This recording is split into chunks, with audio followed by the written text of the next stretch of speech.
Con respecto al tema de la amenaza de parto pretérmino, es un tema que en las últimas convocatorias ha sido más preguntado cada vez. El primer aspecto que nos tenemos que marcar es cómo realizar un diagnóstico adecuado o una predicción de esta amenaza de parto pretérmino. Existen en la actualidad diferentes parámetros, ya sean parámetros clínicos, ecográficos o bioquímicos, que nos van a poder seleccionar cuál es la población con mayor riesgo de presentar una amenaza de parto pretérmino. Con respecto a los datos clínicos, fundamentalmente no olvidéis la historia de partos pretérminos previos. También la pérdida del taco mucoso puede ser un dato clínico que nos puede hacer sospechar de la presencia de contracciones uterinas de manera precoz, así como la hemorragia vaginal o bien que la paciente se note o nos cuente la presencia de contracciones uterinas.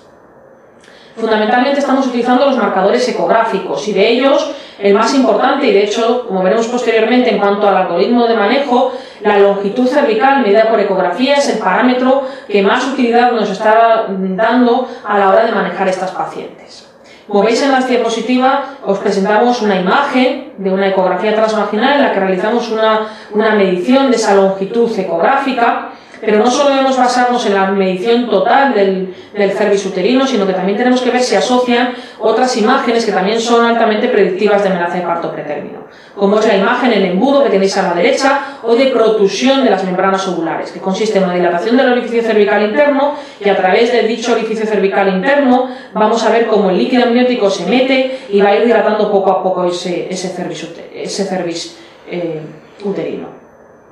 La disminución de los movimientos fetales también es un dato ecográfico que se va a preceder 48-72 horas antes a la presencia de un parto pretérmino. Dentro de los marcadores bioquímicos que también nos pueden resultar de utilidad, la detección de ciertas sustancias como la fibronectina o la interleuquina 6, sabemos que están presentes en aquellas gestaciones que tienen una amenaza de parto pretérmino. Si volvemos a la pregunta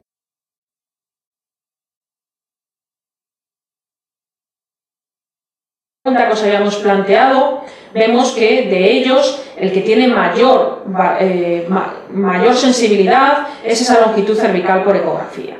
Recordad que fundamentalmente el parámetro estadístico que nos va a ser de utilidad es el valor predictivo negativo. Tiene un elevado valor predictivo negativo, es decir, que la probabilidad de ponerse de parto la paciente cuando esa longitud cervical es adecuada es mínima.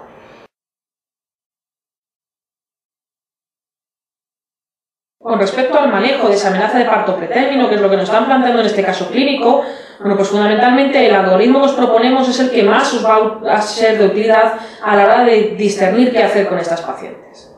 Ante el diagnóstico de una amenaza de parto pretérmino, lo primero que os tenéis que fijar siempre es en la edad gestacional.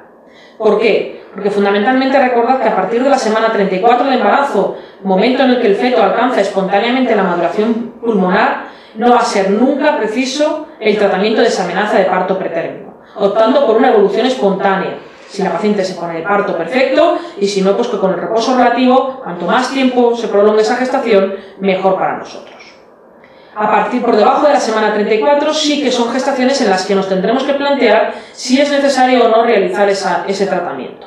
Y es en estos casos en los que realizaremos esa ecografía para medir la longitud cervical, encontrándonos que en aquellos en los que tengamos más de 30 milímetros no optaremos por un tratamiento de entrada, sino que simplemente dejaremos en observación a la paciente o podremos optar por realizar los test bioquímicos como el de la fibronectina cervical. Si la medición de la longitud cervical es menor de 30 milímetros, es un cervix acortado, es un cervix modificado y por tanto sí que será preciso el ingreso y el tratamiento. El tratamiento de la amenaza de parto pretérmino consiste fundamentalmente en dos aspectos. Primero, en inducir la maduración pulmonar con corticoides, que es el único fármaco capaz de acelerar la maduración pulmonar, asociado a un tratamiento tocolítico que pretende disminuir la cantidad de contracciones que presenta la paciente. Dentro de ese tratamiento tocolítico disponemos de varias opciones, que os reflejamos en esta tabla resumen. El fármaco de elección, y por tanto el fármaco que primero tenéis que buscar entre las respuestas que os propongan, es el atosiban. Se trata de un fármaco que inhibe competitivamente con la oxitocina, de manera que se une a los receptores de la oxitocina, pero no los activa. Es el fármaco de elección porque veis que no tiene ninguna contraindicación absoluta y los efectos secundarios que presenta este fármaco son bastante bien tolerados por la paciente y son simplemente la presencia de náuseas, vómitos y cefalea que suele ceder con tratamiento analgésico. El fármaco de segunda elección o de segunda línea, en caso de que no dispongamos de atosiban, son los beta-miméticos. Recordad que el mecanismo de acción de este fármaco es que van a interaccionar con los receptores beta 2 que tenemos a nivel del músculo liso miometrial, relajando dicho músculo uterino.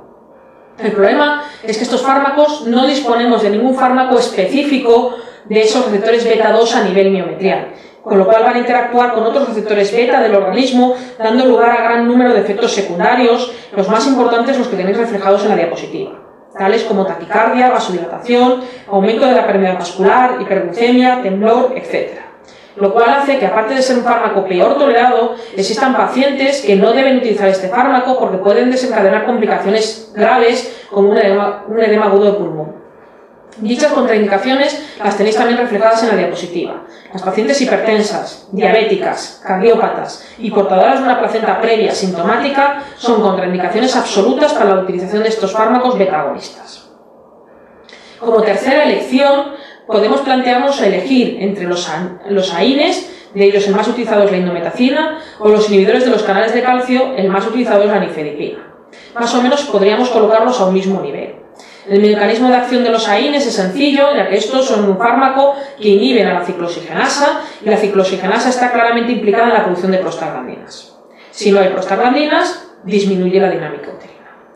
¿Qué efectos secundarios tenemos que recordar de estos AINES, sobre todo de cara a poder contraindicarlos en algunos casos en concreto? Bueno, pues fundamentalmente acordaros de los efectos más graves, que son los efectos que produce a nivel del feto. Es un fármaco productor de oligoamnios, por lo cual específicamente es el único fármaco que no podemos utilizar en aquellas gestantes con una rotura prematura de membranas, y es un fármaco que puede producir un cierre del ductus.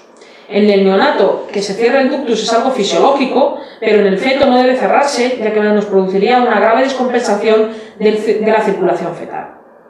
Sabemos que el cierre del ductus está relacionado con el tiempo de duración del tratamiento y también con la edad gestacional en el momento de utilizar dicho tratamiento.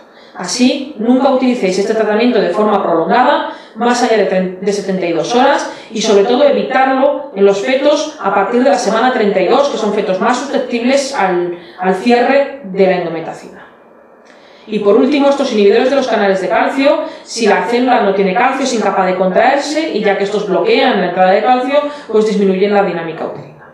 Os he reflejado como efecto secundario la presencia de hipotensión, que no dejéis de daros cuenta de que es un efecto farmacológico. Estos fármacos son antihipertensivos.